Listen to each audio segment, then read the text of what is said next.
So I am late. This is about the new moon tomorrow, Saturday, 16th of May, in the Hawaiian Kingdom in continuity, close to the Mauna Kea.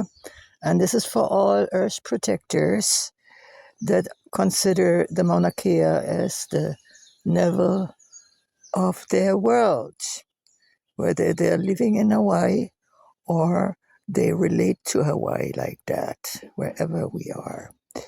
So I've been procrastinating, and I have to admit that I'm not happy to make this work because I don't get enough feedback.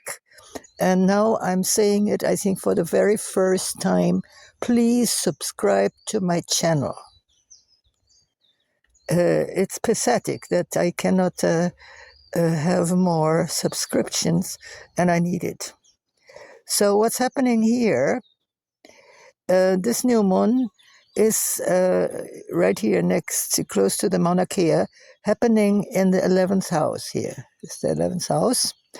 And the 11th house is equivalent to Aquarius. And so here it is all about reaching the collective. Yeah. And also there is quite a strong mission that needs to be addressed when we, at every new moon, making our intentions, what do we want to do for the next time? And that is here in the 10th house. And 10th house is the domain of our mission, of our vocation, of our profession. And here it is about actively Mars in conjunction with Chiron, the wounded healer, like exact, yeah, actively working on healing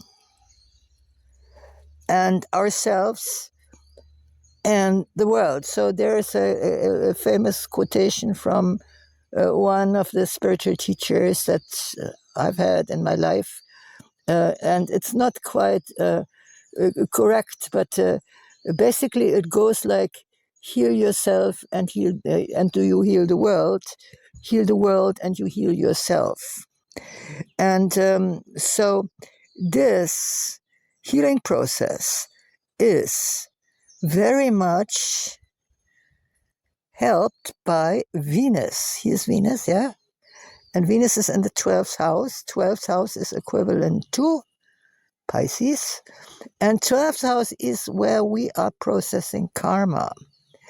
So Venus is not in charge of sexuality, but of aesthetics and of wisdom, of beauty.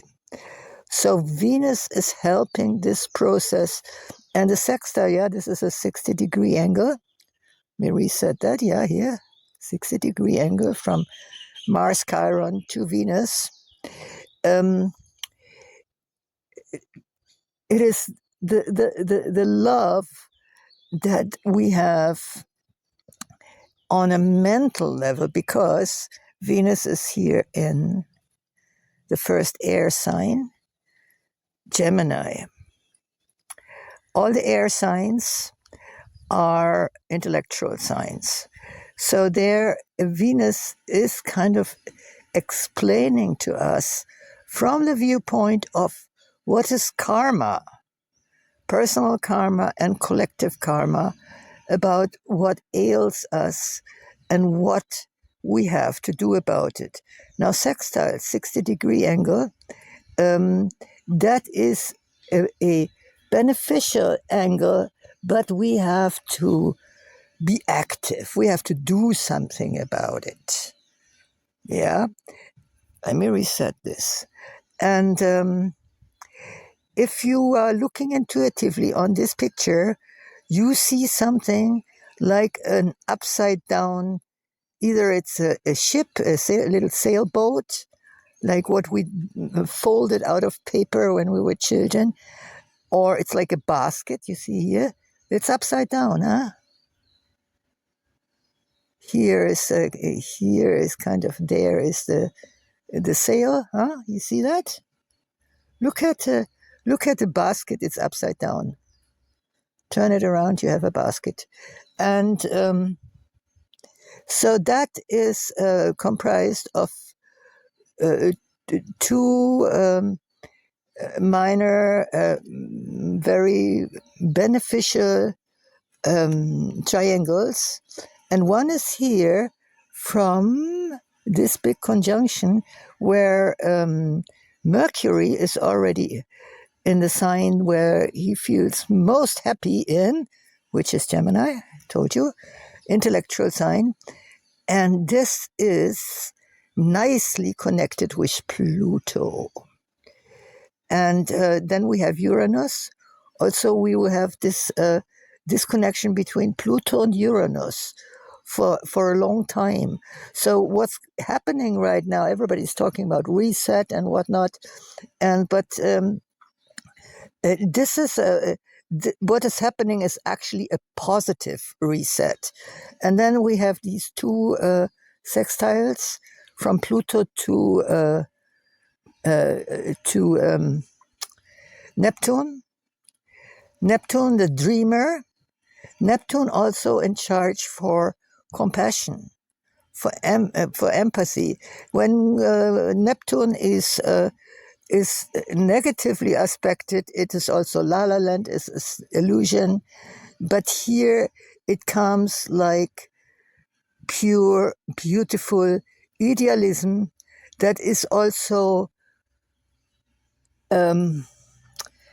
acted on. It's not just, we are not just dreaming about it, but it's acted on because it's here in the first fire sign, the very first sign of the whole zodiac. Aries, fiery, yeah. And so we are now developing a compassion, not only for our nearest neighbors and our friends and family, but for humanity and all living beings. That's the new thing that happens in this Aquarian time. This is not yet the age of Aquarius. Many people think that. No, it's not. That's a little bit ahead. But the whole time is very Aquarian because we have Pluto, the big transformer in it. And if we do not act with compassion, then there will be friction. You see here, it's not very strong, but here is a square. We said that here is a square between Mars and Pluto.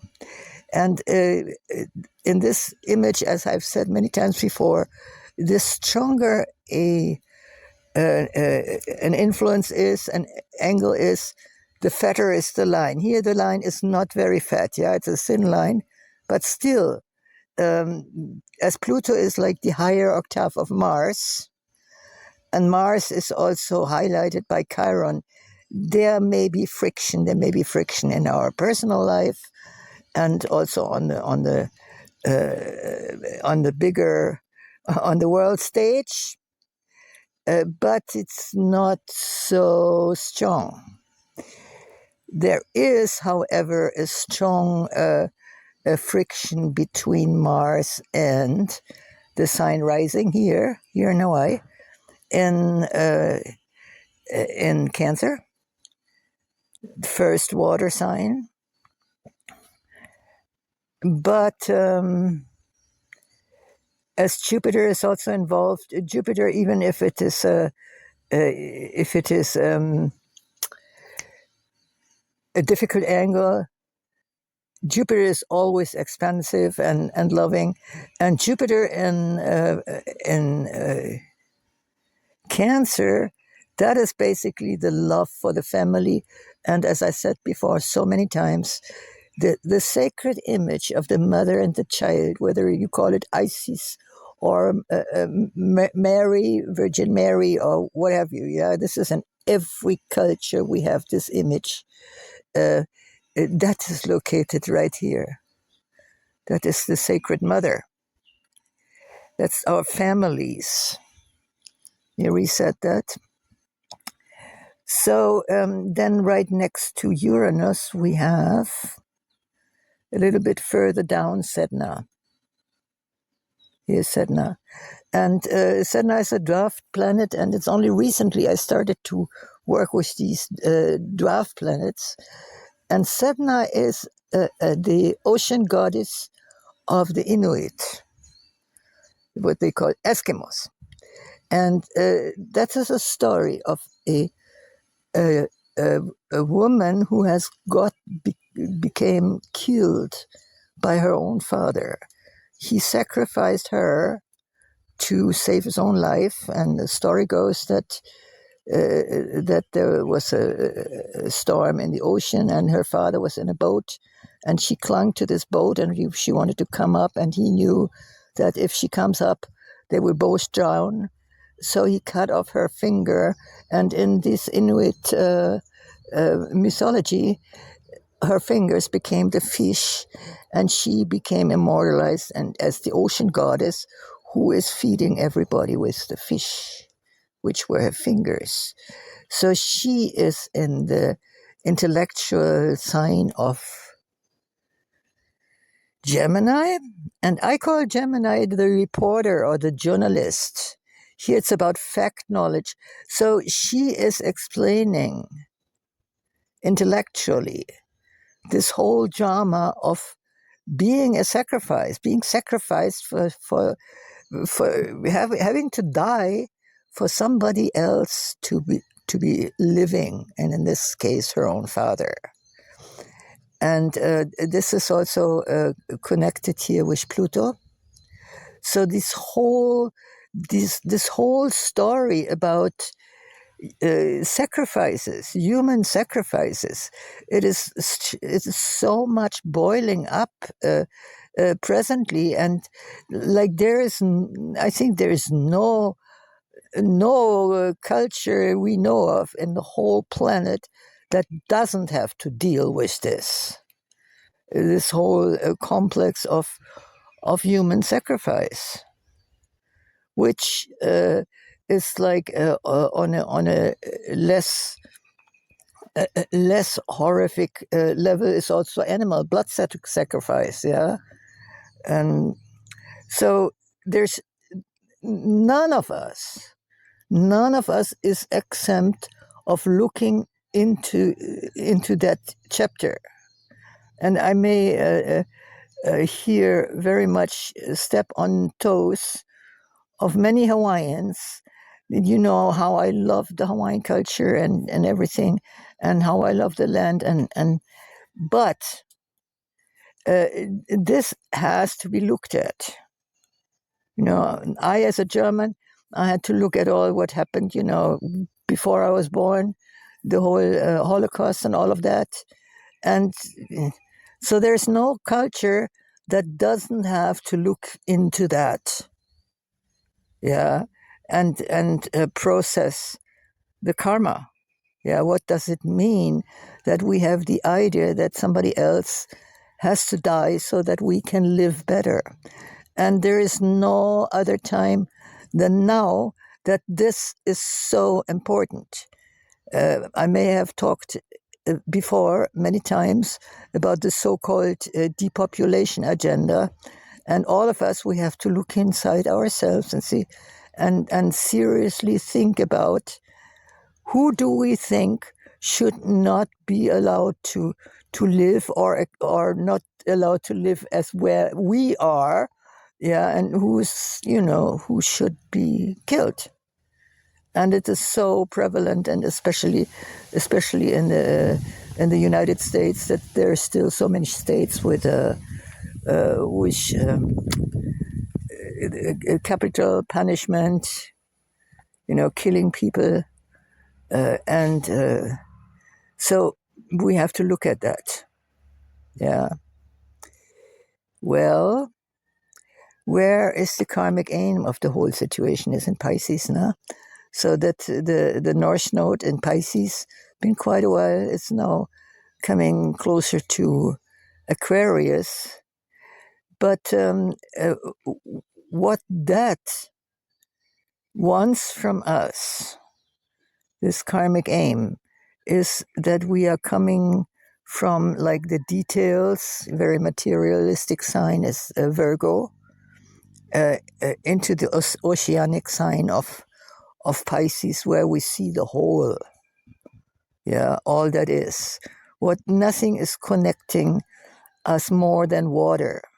Yeah, each drop of water has traveled that is inside our body, has been in so many different places before, and think about the whole journey that the ocean water has experienced. There comes the sun and rises up the